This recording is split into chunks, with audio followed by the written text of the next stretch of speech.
പ്രിയ വിദ്യാർത്ഥികളെ, +1 computer science focus area base ചെയ്തുകൊണ്ടുള്ള പഠനമാണ് നമ്മൾ ആരംഭിക്കുന്നത്. ഫോക്കസ് ഏരിയ ബേസ് ചെയ്തുകൊണ്ടുള്ള പരീക്ഷയാണ് ഈ വർഷം നടക്കുന്നത്. ഇതിൻ്റെ സിലബസ് അനുസരിച്ചുള്ള വളരെ ലളിതമായ രീതിയിൽ നിങ്ങൾക്ക് പറഞ്ഞാൽ മനസ്സിലാകുന്ന രീതിയിൽ നോട്ട്സിൻ്റെ സഹായത്തോടെ, പുസ്തകത്തിൻ്റെ സഹായത്തോടു കൂടിയാണ് ഈ ക്ലാസ് നമ്മൾ എടുക്കുന്നത്. ഇത് നിങ്ങൾ മറ്റു കൂട്ടുകാരിലേക്കൊക്കെ ഷെയർ ചെയ്യുക. നിങ്ങൾക്ക് A+ ലഭിക്കാനും ഫുൾ മാർക്ക് കിട്ടാനും ഇത് മതിയാകും. ഇത് നിങ്ങൾ കൃത്യമായ രീതിയിൽ ഫോളോ ചെയ്യുക. നിങ്ങളുടെ കൂട്ടുകാരിലേക്കൊക്കെ ഇത് ഷെയർ ചെയ്യുക. അതോടൊപ്പം തന്നെ ഇത് ലൈക്ക് ചെയ്യാനും മറക്കരുത്. നമുക്ക് തുടങ്ങാം. കമ്പ്യൂട്ടർ സയൻസ്, അതിലെ ഒന്നാമത്തെ chapter the discipline of computing എന്നാണ്.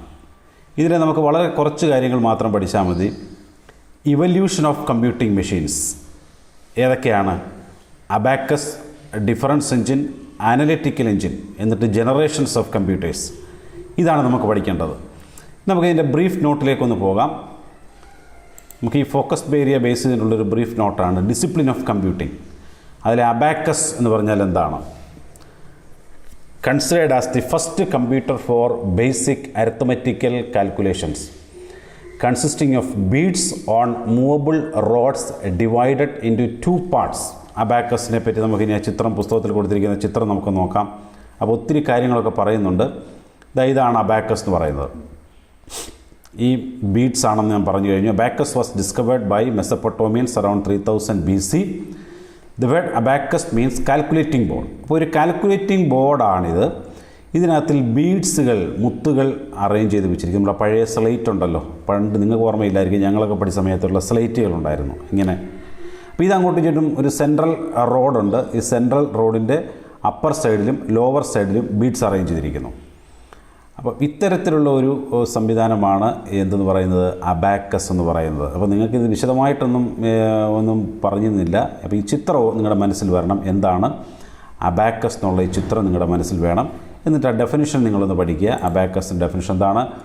Considered as the first computer for basic arithmetical calculations. ആദ്യത്തെ കമ്പ്യൂട്ടറാണ് ബേസിക് ആയിട്ടുള്ള അരിത്മെറ്റിക്കൽ കാൽക്കുലേഷൻ നടന്നതാണ്. അതെന്തൊക്കെ ചേർന്നാണ്?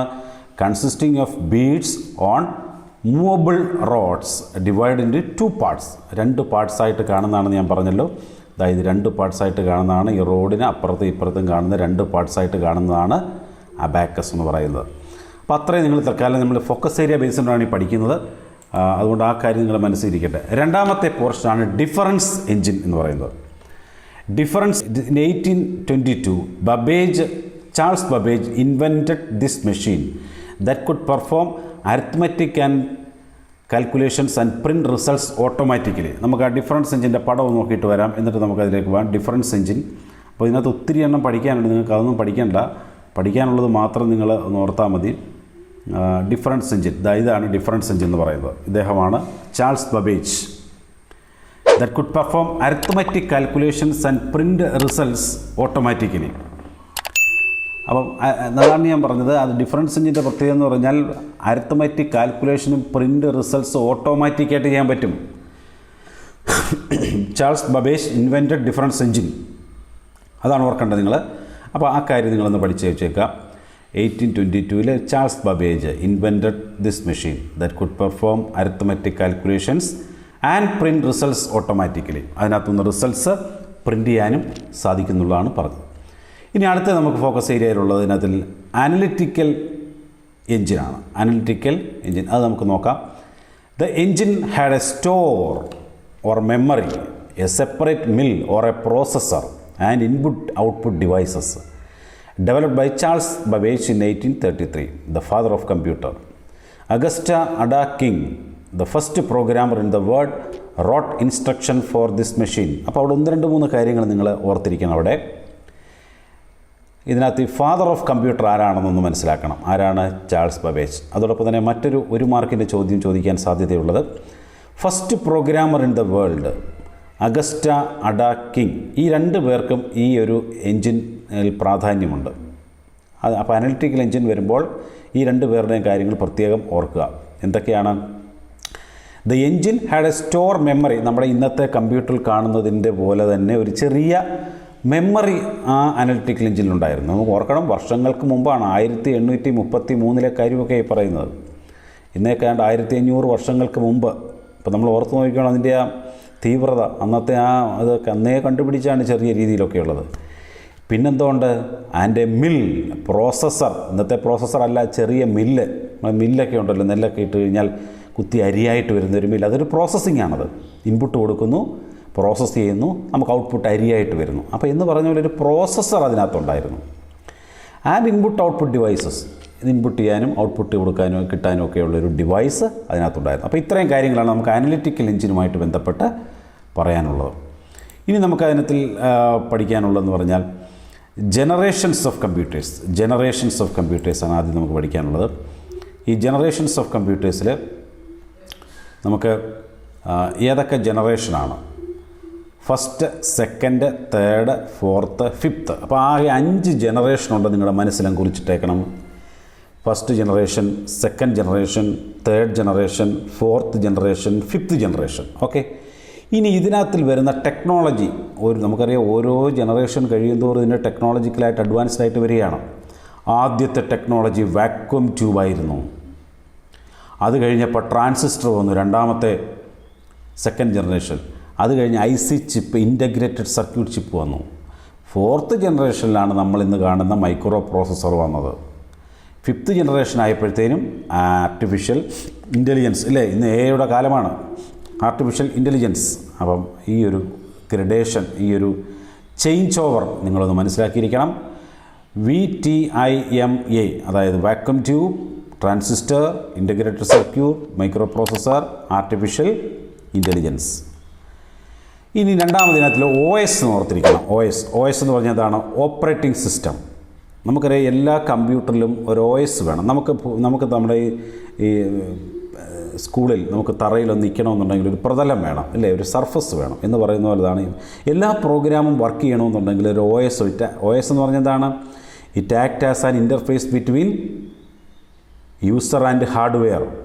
യൂസറിനെയും ഹാർഡ്വെയറിനെയും കൂടെ ബന്ധിപ്പിക്കുന്ന ഒരു പ്രോഗ്രാമാണ് OS എന്ന് പറയുന്നത്. അത് ഒത്തിരി എണ്ണമുണ്ട്.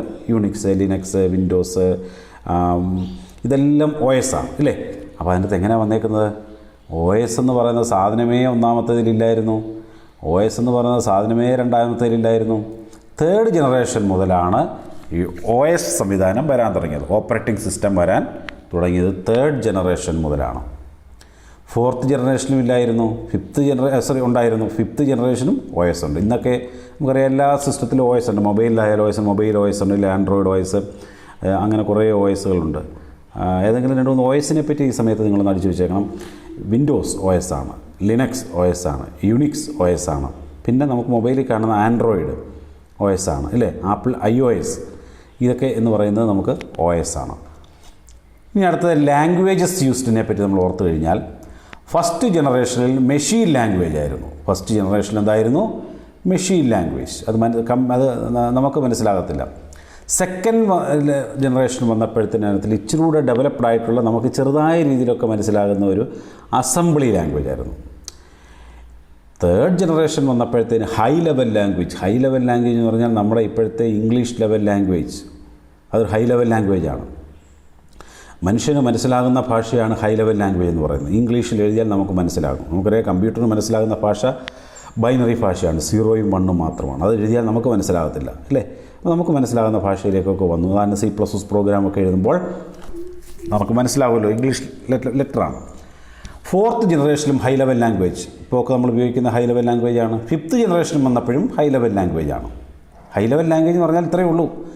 ഇംഗ്ലീഷ് ലെവൽ ലാംഗ്വേജ്, ആ പ്രോഗ്രാമൊക്കെ ഇംഗ്ലീഷിലാണ്. ഹാഷ് ഇൻക്ലൂഡ് IO സ്ട്രീം ഇംഗ്ലീഷാണ്, നമുക്ക് വായിച്ചാൽ മനസ്സിലാവും.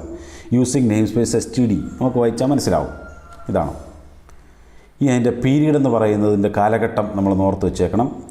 1940 മുതൽ 56 വരെയാണ് ഫസ്റ്റ് ജനറേഷൻ, 56 മുതൽ 63 വരെ സെക്കൻഡ് ജനറേഷൻ, 64 മുതൽ 71 വരെ തേർഡ് ജനറേഷൻ, 71 മുതൽ ഇപ്പോഴുള്ള നിലനിൽക്കുന്നതെല്ലാം എന്താണ്? ഫോർത്ത് ജനറേഷനാണ്. Fifth generation yet to come, അത് വന്നുകൊണ്ടിരിക്കുന്നതേ ഉള്ളൂ ഫിഫ്ത്ത് ജനറേഷൻ എന്ന് പറയുന്നത്. ഇതാണ് നമുക്ക് ഒന്നാമത്തെ ചാപ്റ്റർ. ഇത്രയേ ഉള്ളൂ. നിങ്ങളുടെ പുസ്തകത്തിലും ഈ കാര്യങ്ങളൊക്കെയാണ് വിശദമായിട്ട് കൊടുത്തിരിക്കുന്നത്. അപ്പോൾ അത് നിങ്ങളൊന്ന് ഓർത്താൽ മതി. ഫസ്റ്റ് ജനറേഷൻ, സെക്കൻഡ് ജനറേഷൻ, ഇതൊരു കമ്പാരിറ്റീവ് സ്റ്റഡി വേണമെങ്കിൽ നിങ്ങൾക്ക് പുസ്തകം ഒന്ന് ഓടിച്ചു പോകാം. നിങ്ങൾക്ക് എപ്പോഴും അത് എന്താണ് വാക്വം ട്യൂബ് എന്ന് പറയുന്നത്. വാക്വം ട്യൂബ് എന്ന് പറയുന്ന സാധനം ഈ ഒരു ട്യൂബ് പോലെ ഇരിക്കുന്നതാണ് വാക്വം ട്യൂബ് എന്ന് പറയുന്നത്. നിങ്ങളുടെ അറിവിലേക്ക് ഞാനത് പറയുകയാണ്.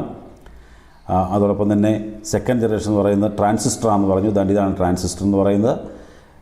നമുക്ക് തേർഡ് ജനറേഷൻ വന്നപ്പോഴത്തേന് IC ചിപ്പായതാണ്. ഈ കാണുന്നതാണ് IC ചിപ്പ് എന്ന് പറയുന്നത്. ഫോർത്ത് ജനറേഷൻ വന്നപ്പോഴാണ് നമുക്ക് പഠിക്കാനുള്ള പ്രോസസ്സർ വന്നത്.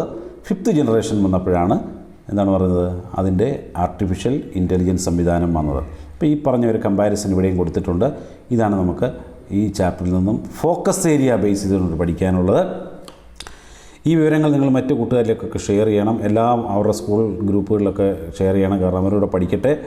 നിങ്ങൾ കൂടുതൽ ആൾക്കാർ ഇൻട്രസ്റ്റ് ആയിട്ട് വന്നെങ്കിൽ മാത്രമേ നമുക്ക് ഇതിനകത്തിൽ നല്ല രീതിയിൽ ക്വസ്റ്റ്യൻ ഉൾപ്പെടെയുള്ള കാര്യങ്ങളൊക്കെ പറഞ്ഞുകൊണ്ട് പെട്ടെന്ന് നിങ്ങൾക്ക് ഫുൾ മാർക്ക് കമ്പ്യൂട്ടർ സയൻസിന് മേടിക്കണം എന്നുള്ള ലക്ഷ്യത്തോടു കൂടിയാണ് ഈ കമ്പാരിസൺ വെച്ചുകൊണ്ട് പറയുന്നത്. ഈ ചാനൽ ഇതുവരെ സബ്സ്ക്രൈബ് ചെയ്യാത്തവർ ഇതേപോലെ സബ്സ്ക്രൈബ് ചെയ്യാൻ വേണം. Okay, thank you.